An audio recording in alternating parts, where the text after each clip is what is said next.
आकाश की तीसरी बेटी हुई तो सास अनामिका से कहने लगी कि मायके वाला घर बेच करके आकाश को बाहर भेज दो ताकि बच्चियों का भविष्य अच्छा बन जाए।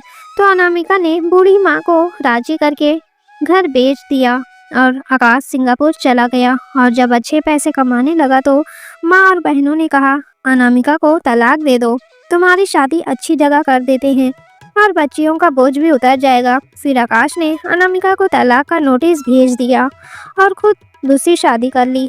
जब दूसरी पत्नी से बच्चा ना हुआ तो बच्चियों को याद करके रोता और आखिर एक दिन बच्चियों से मिलने गया तो उसकी नज़र सामने दरवाजे पर पड़ी जहां इतनी ठंड में बोरी लटकी हुई थी। उसने अंदर झांककर देखा तो उसकी चीखें निकल गई, क्योंकि बधाई हो, बेटी हुई है।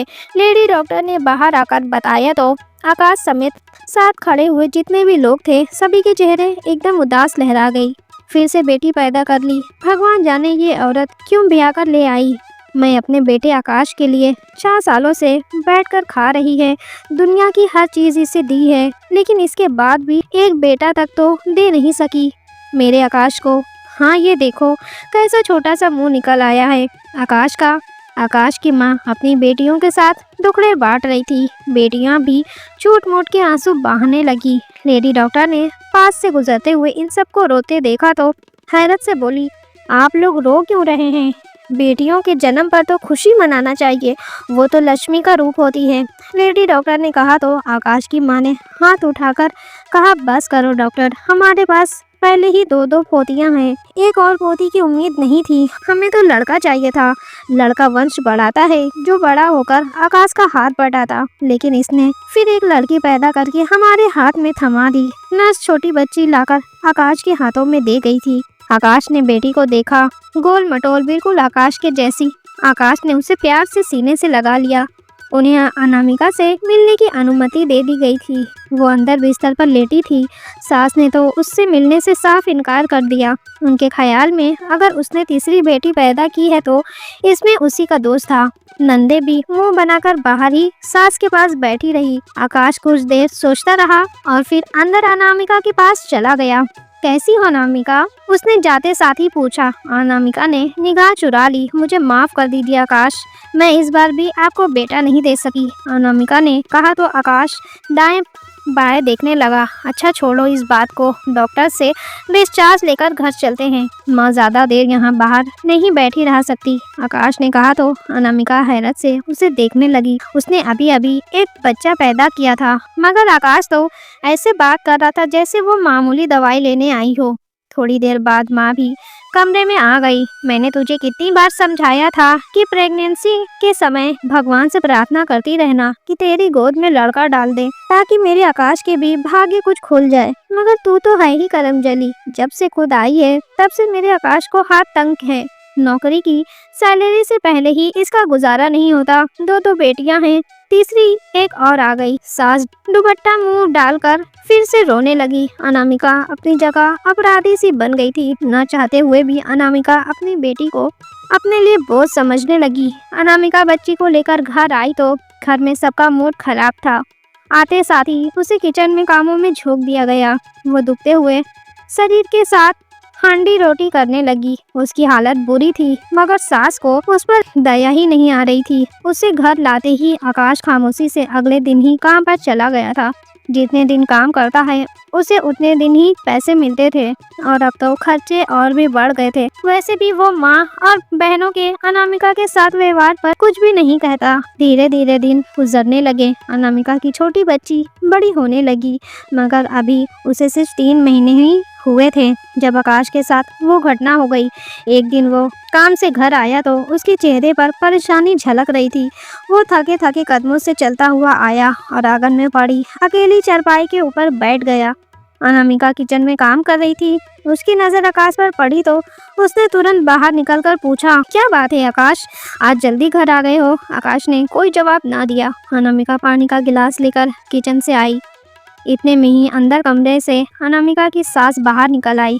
अरे आ गया मेरा बेटा, आकाश आज जल्दी आ गया। आज तू चल, अच्छा है, मुझे डॉक्टर के पास ले चल, मुझे दवाई लेनी है, सास ने कहा तो आकाश अचानक जैसे फट पड़ा।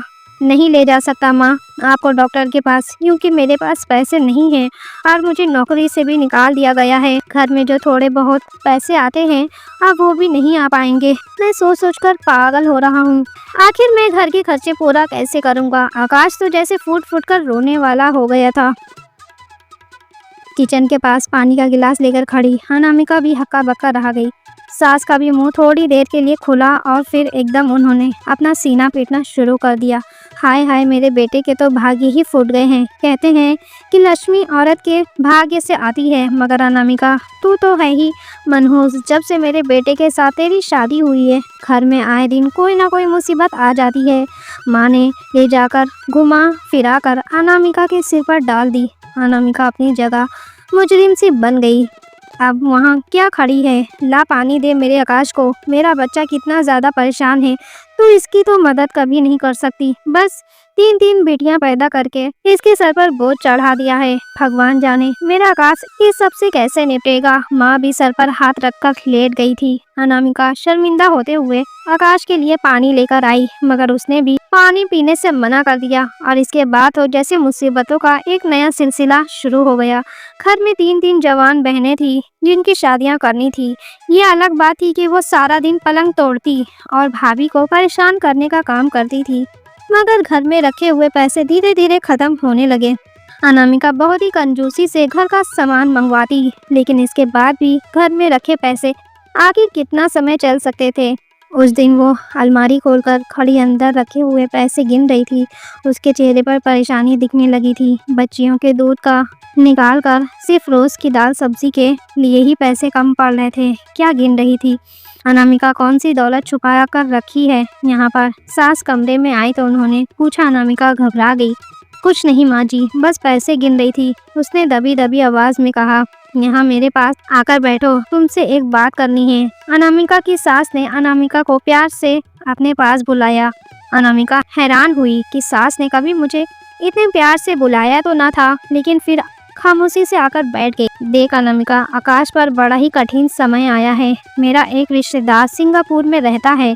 कल उसने मुझे फ़ोन किया था। उसका कहना था कि आकाश को सिंगापुर में नौकरी दिलवा देगा, लेकिन उसके लिए एक बड़ी पूंजी की ज़रूरत है। अब हम में से किसी के पास इतनी बड़ी पूंजी तो नहीं है। हाँ, लेकिन मेरे पास एक तरीका है। सास ने अनामिका का चेहरा देखते हुए कहा। अनामिका ने सर उठाया।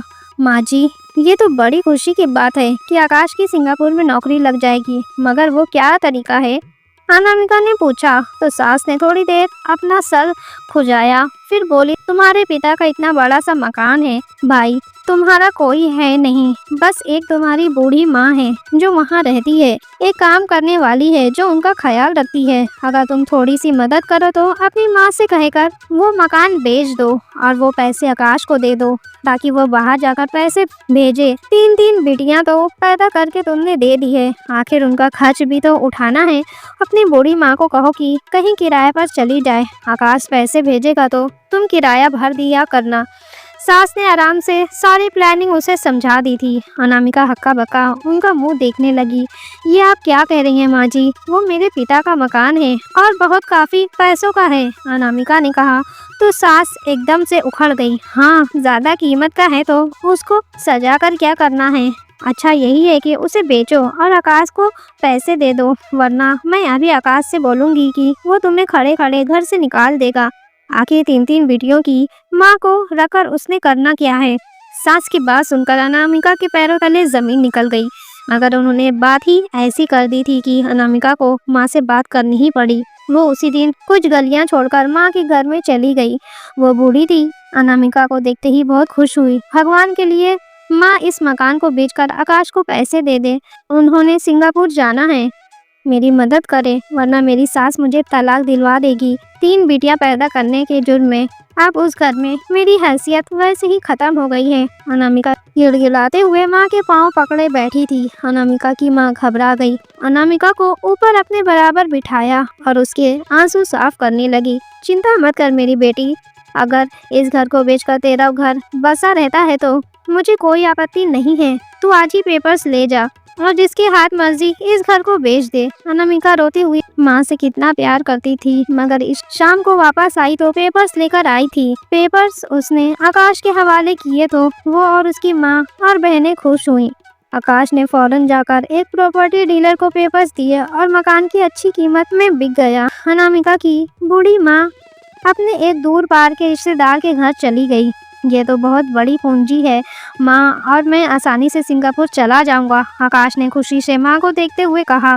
हाँ हाँ बेटा, जरूर जा, भगवान तेरे भाग्य चमकाए। अनामिका की सास प्यार भरे स्वर में कह रही थी। अनामिका का दिल बुझा हुआ था। माँ को दर बदर करके उसके दिल को सुकून नहीं आ रहा था। आकाश अंदर आया और उसके पास आकर बैठ गया। चिंता मत करो, अब मैं तुम्हें और हमारी बेटियों को किसी तरह की कोई कमी नहीं आने दूंगा।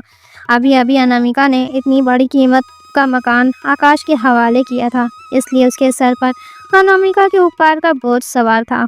मगर सास ने जैसे ही उसे देखा कि वह अनामिका से प्यार से बात कर रहा है, उसने फौरन आकाश को बाहर बुलाकर खाना खाने के लिए बिठा दिया।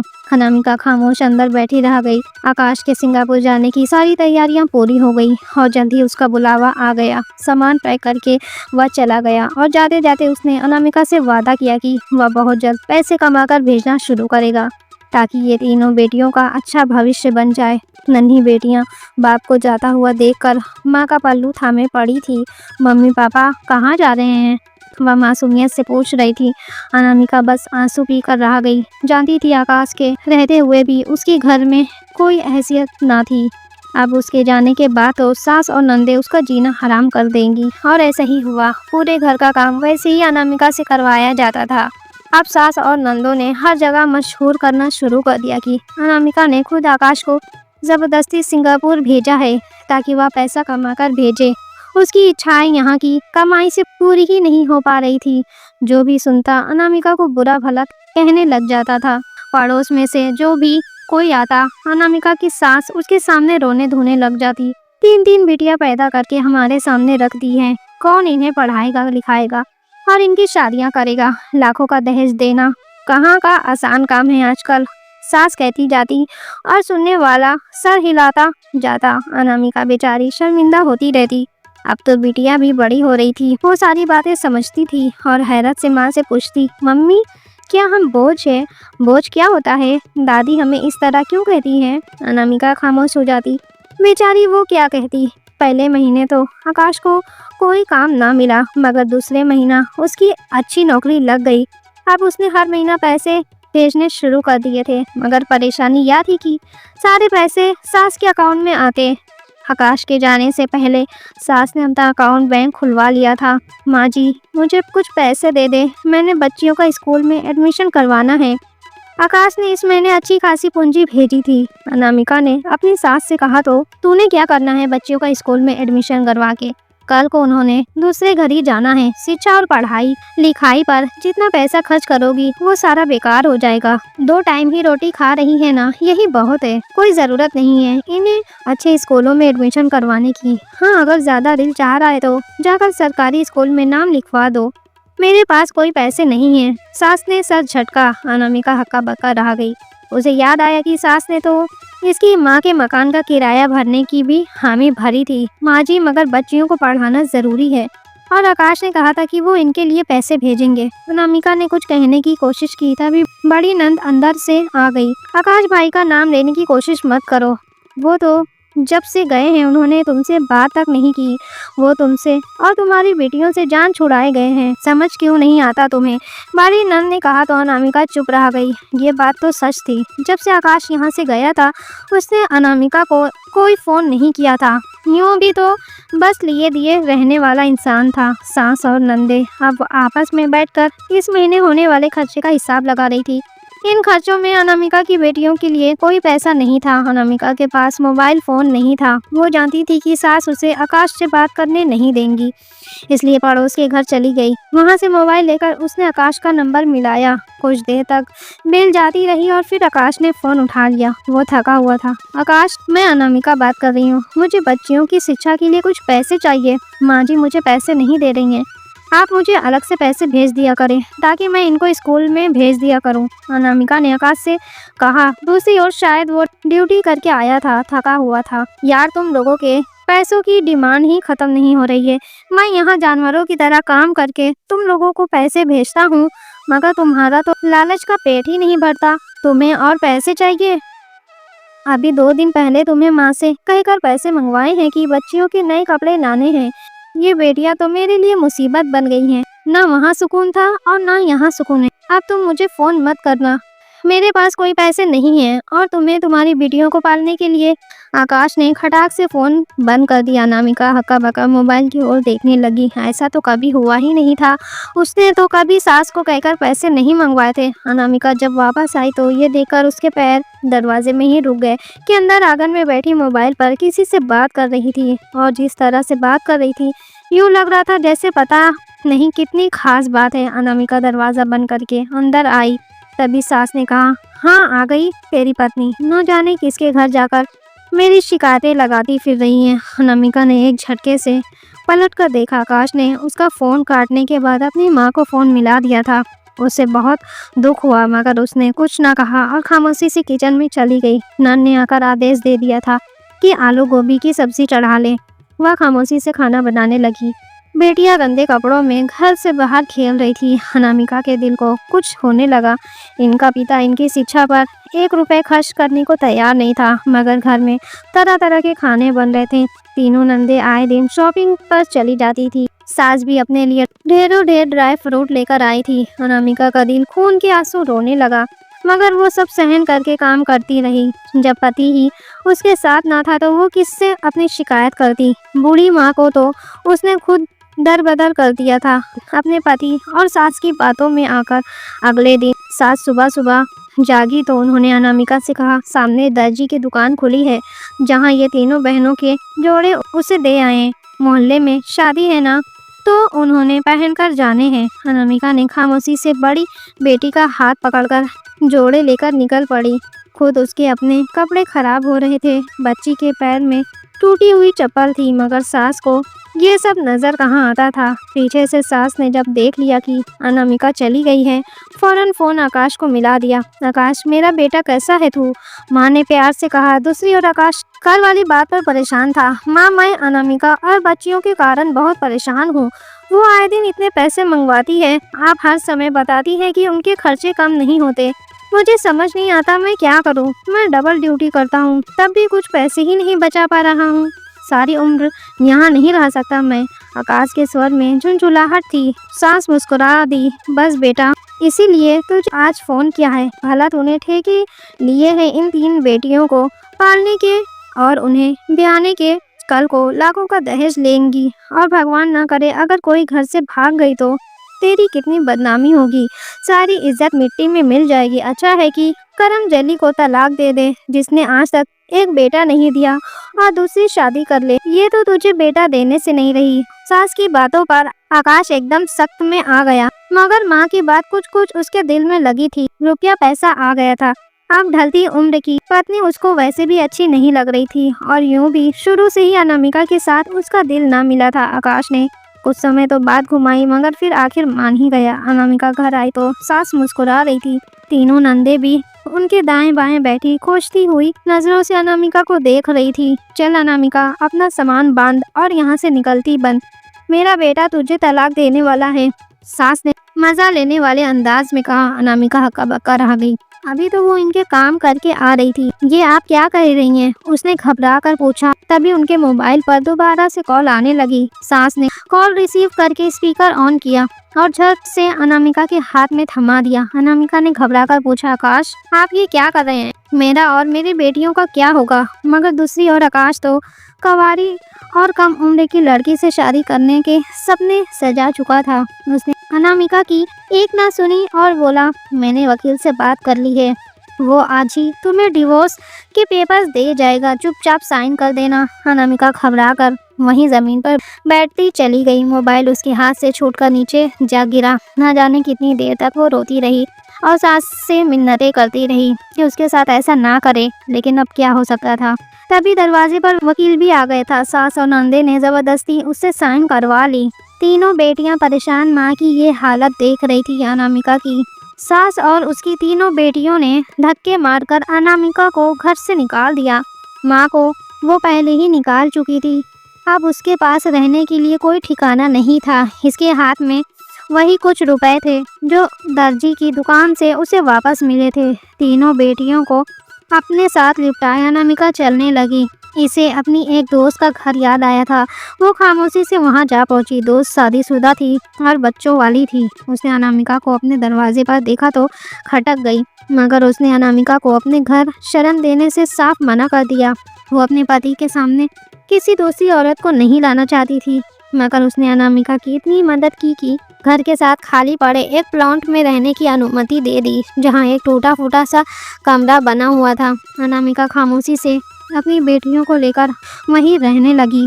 दिन रात उसकी बेटियां माँ को रोता देखती, लेकिन वो माँ की कोई मदद नहीं कर सकती थी। वो तीनों ही बहुत ही छोटी थी। मौसम बदलते रहे। सिंगापुर से खूब सारा पैसा कमाकर आकाश घर वापस आ गया। माँ ने उसके लिए कवारी लड़की तलाश कर रखी थी। जब रुपया हाथ में हो तो तब सब कुछ हो जाता है। छोटी उम्र की खूबसूरत पत्नी पाकर आकाश बहुत खुश था। उसे अनामिका और अपनी तीनों बेटियों की कभी याद तक नहीं आई थी। वह खुश था कि माँ ने एक अच्छा फैसला किया। दिन गुजरते रहे। सभी प्रतीक्षा में थे कि कब नई दुल्हन बेटी की खुशखबरी सुनाती है, मगर 1 महीना गुजरा, 2 महीने गुजरे, धीरे धीरे पूरा साल गुजर गया। आकाश का इंतजार अब व्याकुलता में बदलने लगा था। आखिर एक दिन पत्नी का हाथ पकड़कर उसे डॉक्टर के पास ले गया। डॉक्टर साहब, मेरी पत्नी का चेकअप कर दीजिए, आखिर ये कब माँ बनेगी और मुझे एक बेटा पैदा करके देगी। आकाश ने जाहिलों वाला सवाल किया तो डॉक्टर ने एक कठोर निगाह उस पर डाली। बेटा या बेटी देना भगवान के हाथ में होता है, औरत के हाथ में नहीं। डॉक्टर ने मना किया, मगर आकाश की जिद थी कि उसकी पत्नी का चेकअप किया जाए। डॉक्टर ने चेकअप कर लिया। जब रिपोर्ट आकाश के हाथ में थमाई तो उसकी आंखों के आगे जमीन आसमान घूम गए। माफ कीजिएगा आकाश जी, आपकी पत्नी माँ नहीं बन सकती। आकाश फटी फटी निगाहों से रिपोर्ट को देख रहा था। डॉक्टर ने उसे अपने कमरे से बाहर निकाल दिया था। वो खामोशी से घर वापस आ गया, लेकिन उसके दिल की दुनिया उजड़ चुकी थी। अब उसे रह रहकर अपनी तीनों बेटियां की याद आती थी और निसंतान होना क्या होता है उसे अब पता चला था। वो उठते बैठे माँ से बस यही सवाल करता, माँ मुझे बताए अनामिका मेरी बेटियों को लेकर कहाँ गई है। सास क्या जवाब देती, वो तो खुद कुछ नहीं जानती थी कि अनामिका कहाँ है। आकाश पागलों की तरह पूरे शहर में अनामिका को ढूंढता फिर रहा था, यहाँ तक कि वो उसकी बूढ़ी माँ के पास भी जा पहुँचा। उसकी माँ ने जब सुना अनामिका को डाइवोर्स देकर घर से निकाल दिया गया है तो वो घबरा गई। उन्होंने बताया कि वो अपनी माँ के पास नहीं आई। अब तो आकाश के पैरों तले जमीन निकल गई थी, लेकिन माँ ने अनामिका की कुछ दोस्तों के नाम बताए जिनके पास वह जा सकती थी। ढूंढ ढूंढ के आकाश ने आखिरकार अनामिका का पता निकाल ही लिया। वह अनामिका के उस दोस्त के घर पहुंचा। दोस्त ने दरवाजे पर खड़े उसे बता दिया कि साथ वाले मकान में अनामिका रहती है। मकान क्या था? वो एक टूटा सा कमरा। उसके दरवाजे की जगह बोरी का एक पर्दा लटक रहा था। वो भारी कदमों के साथ दरवाजे के सामने पहुंचा। तेज ठंड थी, तेज हवा, इतनी ठंड थी कि शरीर में जैसे झुर्रियां चुभ रही हो। आकाश ने भी मोटा सा जैकेट और टोपी पहन रखी थी। उसने कांपते हाथों से दरवाजे के आगे लटकता हुआ पर्दा हटाया और सामने का दृश्य देखकर उसके होश उड़ गए थे। सामने जमीन पर चटाई के ऊपर उसकी तीनों बेटियां लेटी हुई थी। अनामिका सिलाई मशीन रखे उसके ऊपर झुकी थी। शायद वह अपनी गुजर बसर कपड़े सिलाई करके किया करती थी। कमरे का हाल बहुत खराब था। एक कोने में पानी का एक मटका रखा था। चारपाई जैसी कोई चीज नहीं थी। बच्चियों और अनामिका के कपड़े फटे हुए थे। आहट पर अनामिका ने सर उठाकर देखा, कौन आया है? उसकी आवाज लड़खड़ा रही थी। समय की कठोरता ने शायद उसे समय से पहले बूढ़ा कर दिया था। आकाश धीरे धीरे चलता हुआ अंदर अनामिका के पास जाकर बैठ गया। मुझे माफ कर दो अनामिका, ये मैं हूँ आकाश, तुमसे माफी मांगने आया हूँ। वो वहीं बैठकर रोने लग गया। अनामिका के हाथ से कपड़ा छूटकर नीचे जा गिरा। तीनों बच्चियां भी आवाज सुनकर उठकर बैठ गईं। वह सहमी हुई थी। जल्दी से माँ से आकर लिपट गई। मेरे पास आओ बेटा। आकाश ने प्यार से अपनी बेटियों को अपनी ओर बुलाना चाहा। छोटी वाली ने तो उसे देखते ही रोना शुरू कर दिया था। बेटियां माँ के अंदर छुपने लगी। नहीं मम्मी, हम पापा के पास नहीं जाएंगी। बड़ी वाली थोड़ी समझदार थी, उसने साफ कहा तो आकाश शर्मिंदगी के मारे जमीन में गड़ गया। मुझे माफ कर दो अनामिका, मैंने माँ और बहनों की बातों में आकर तुम्हें डाइवोर्स दे दी। हालांकि तुम एक शरीफ और अच्छी लड़की थी, तुम्हारे कारण ही मैं सिंगापुर जा पाया और मेरे हालात बेहतर हुए। ये मेरी बेटियां हैं, इन्हें इस हाल में मैं नहीं देख सकता। मैं अलग घर खरीद लूंगा, तुम वहाँ अपनी बेटियों के साथ रहना। मैं इनका महीने के खर्चा तुम्हें देता रहूंगा, ये मेरी जिम्मेदारी है। दोनों हाथ जोड़ते हुए आकाश रोते रोते कह रहा था। अनामिका ने भी उसे देखा। बेटियां 2 दिन से भूखी थी और उसके पास उन्हें खिलाने के लिए कुछ नहीं था। शायद भगवान ने आकाश के दिल में दया डाल दी थी। वह खामोश रह गई। आकाश ने जल्दी अलग मकान की व्यवस्था कर दी। साफ सुथरा और अच्छा मकान था। अनामिका बेटियों को लेकर वहाँ शिफ्ट हो गई, मगर एक एक्सीडेंट में आकाश की एक टांग काटनी पड़ी। वो कारोबार तो करता रहा, मगर दोबारा कोई उसके साथ शादी पर तैयार ना हुआ। उसकी दूसरी पत्नी ने भी उसे छोड़कर चली गई। घर में बैठी तीनों बहनें बूढ़ी होती चली गई। कोई उनका रिश्ता लेकर ना आया। सास को एक अजीब सी बीमारी हो गई, एक और भी ना खा सकती थी। ये सब कुछ अनामिका और उसकी बेटियों पर किए अत्याचारों का नतीजा ही था। अनामिका की सास दिन रात माफी मांगती और आकाश से कहती कि वो उन्हें अनामिका के पास ले जाए ताकि वो उससे माफी मांग सके और उनका बुढ़ापा सुकून से कट जाए। मगर आकाश अपनी कटी टांग को लेकर सोचता, ये जैसा व्यवहार उन्होंने अनामिका के साथ किया था, उनके सबके साथ ऐसा ही होना चाहिए था। तो दोस्तों, इस कहानी को लेकर आपकी क्या राय है, कमेंट बॉक्स में ज़रूर बताएं। और अगर आपको हमारी आज की कहानी अच्छी लगी हो तो वीडियो को लाइक और हमारे चैनल को ज़रूर सब्सक्राइब करें।